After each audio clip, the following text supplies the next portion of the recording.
And I found that works pretty well. And when I've adapted other people's novels into screenplays, that's the way I go about doing it. How often does the actor, male or female, complicate that by taking off in some line or direction? Maybe not for you, but I have certainly heard instances where the actor decides on an interpretation that was not really in the script. You know, when that happens, it happens. You know, it doesn't happen on a television show, probably. Okay. You know, because usually in a television show, when I hire an actor, the actor agrees to do the part. They've already read the script. We do table reads. You know, we're fairly certain we know. Everybody agrees on what the thing should be before we go to the stage. It's fairly disciplined then. It's very disciplined. You know, not to say that actors can't become goofy along the way and get troublesome, but I've found that if you allow somebody into the process, if I take the position with an actor, shut up and do your dialogue.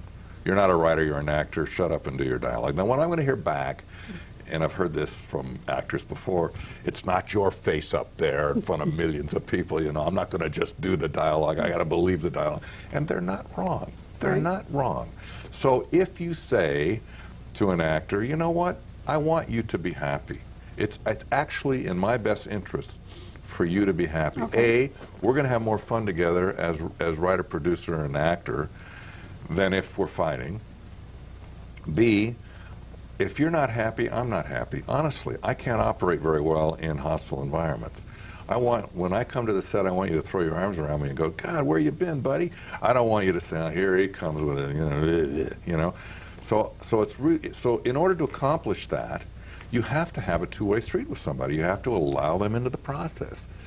I find that producers that don't allow actors into the process tend to get into contentious relationships with them, and then those contentious relationships can produce bad results. Okay. And if you don't let that happen, you know, I've had actors come into where I know I wasn't getting along with an actor early in the process, and I brought them into my office and I said, and here's exactly the meeting I have. And it's honest. I'm not playing them. It's honest. I go, I sense you and I aren't getting along. I sense that you're angry at me, and that really, really upsets me because I think you're one of the most talented actors. I wouldn't have you in this show if I didn't think you were one of the most talented actors in this town. And the idea that I may be doing something that's angering you really is upsetting to me, and you've got to tell me what it is so I can adjust my behavior. That's so good. That's the sort of speech I gave my kids when they sulked. I used to say to them, you don't tell me what's wrong. Not only can I not fix it, but I'll guess wrong what it is that's wrong. And you will. It's really true. Yeah. Very much so. And if then the person says to you what it is, if you start to argue with them, then you're going to, you know, I'll say, okay, if I don't agree, I'll say, well, have you thought of this? Because I hear what you're saying, but here's what I was thinking. And I'll give my rationale. And somewhere at the end of this meeting, we'll come to an agreement on how we're going to move forward and behave with one another in the future. And it may be that I'm saying, if you have any problems with anything, I don't care if it's 1 in the morning, you're going to call me up. I will address it. I will make you happy. I'm determined to make you happy.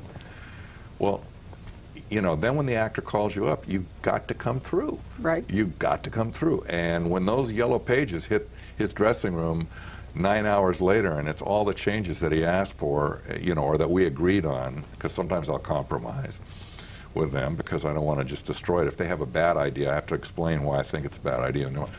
But when then they go, you know what, this guy is what he says he is.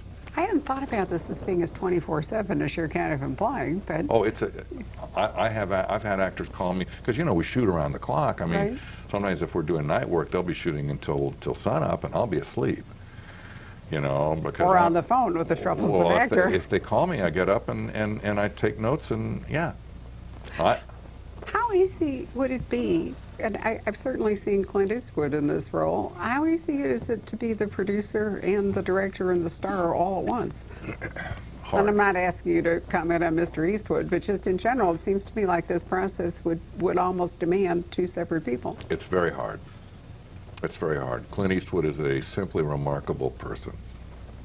I know other actors who have done it. I have a very close friend, Mario Van Peebles, who has produced, directed, and starred in movies. I've actually acted in a few of them.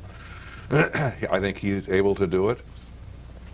It's very hard because you have to have that third eye, which is judging your own performance. If you and I are acting, and the camera is here, or it's over my shoulder onto you, I can watch your performance while I'm acting with you, and I can see what you're doing, and I can give you a note. But who's watching my performance? Exactly. You know? I think it's the same thing about the reason authors need editors.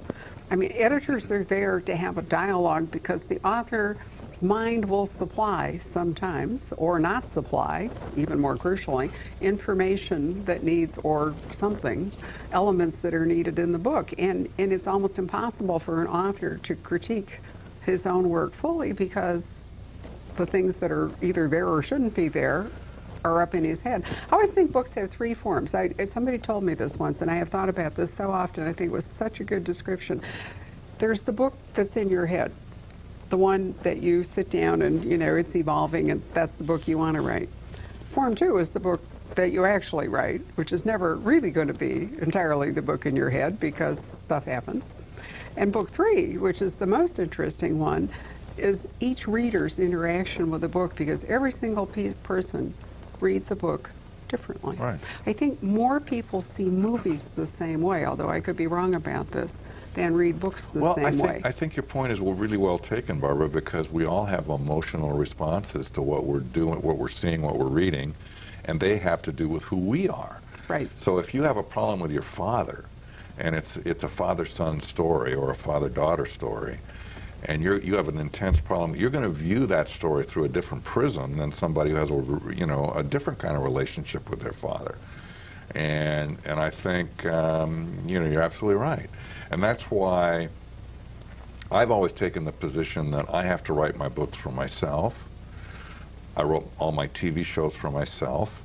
People say, what do you think your audience will think? I don't care what my audience thinks. I mean, it may sound selfish, but the fact is that especially in television, if my audience is 20 million people, how can I possibly know what they all want?